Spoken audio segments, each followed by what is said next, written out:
The United States dollar, the bedrock of the global financial system for nearly a century, is worthless.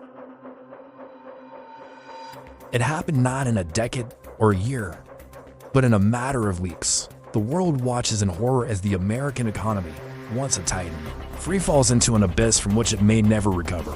This isn't a speculative fantasy. This is the immediate, brutal reality in a world where Texas has actually seceded. The moment the declaration of the Republic of Texas becomes a political reality, the most devastating economic domino doesn't just wobble, it vaporizes. The trigger isn't a war, an invasion, or a natural disaster. It's an exodus. The immediate loss of Texas, a state with a GDP larger than most countries, a titan of energy, technology, and agriculture, sends a seismic shockwave through global markets. Confidence in the United States' ability to honor its debts evaporates overnight. We're talking about a $34 trillion national debt that suddenly loses the backing of the 9th largest economy in the world.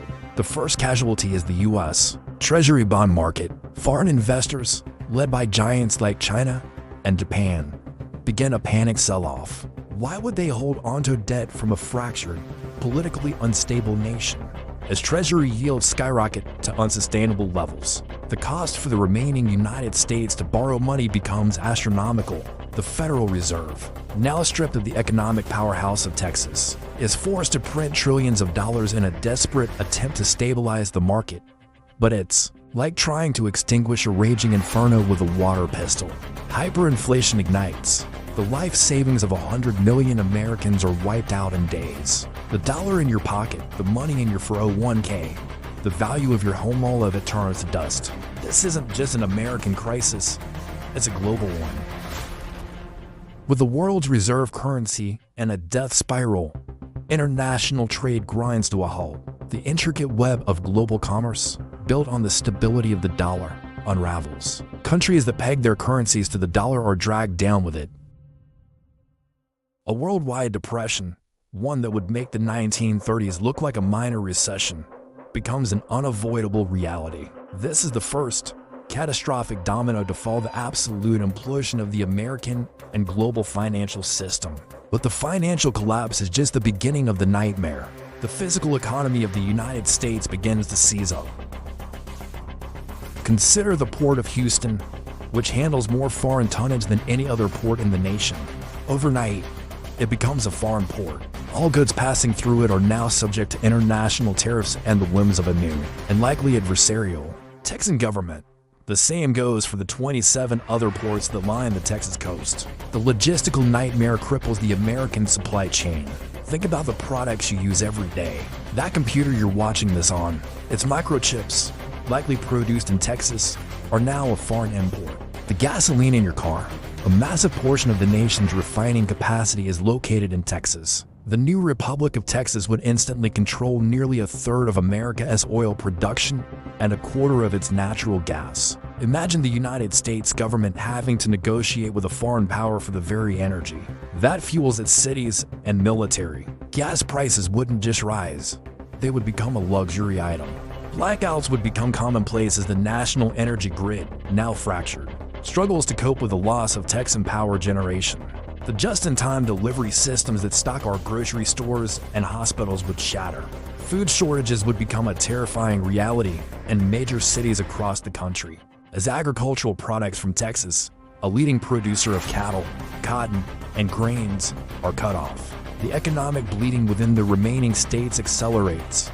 Businesses with deep ties to Texas, from multinational corporations with headquarters in Dallas and Houston to small family-owned suppliers in neighboring states, face an impossible choice. Do they stay in a crumbling United States, or do they relocate to the new Republic of Texas to maintain access to its resources and markets? This creates a corporate exodus. We would see a brain drain of unprecedented proportions as engineers, doctors, and financial experts flee the economic chaos of the U.S. for the perceived stability of the new Texan nation.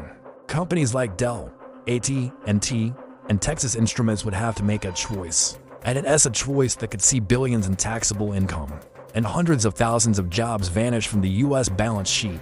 The consequences for the American people would be dire. Mass unemployment would skyrocket as industries collapse.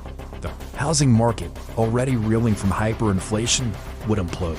Millions would default on their mortgages, leading to a banking crisis that would dwarf 2008. The social fabric of the nation would tear apart. The anger and desperation of a population that has lost everything would boil over into civil unrest. The United States would become a cruel irony. And what about the geopolitical fallout? The United States military, the most powerful fighting force in history, would be crippled. Texas hosts 15 major military installations, including critical bases for the Army, Air Force, and Navy. The division of military assets would be a contentious and potentially violent process. Does a seceded Texas get to keep the F-35 stationed within its borders? Do they get a portion of the nuclear arsenal? A weakened and fractured United States would create a power vacuum on the world stage. Adversaries like Russia and China would be emboldened, seizing the opportunity to expand their influence. Long-standing alliances like NATO would be thrown into question. The global security architecture that has prevented major power conflicts for decades would crumble. The world would become a far more dangerous place.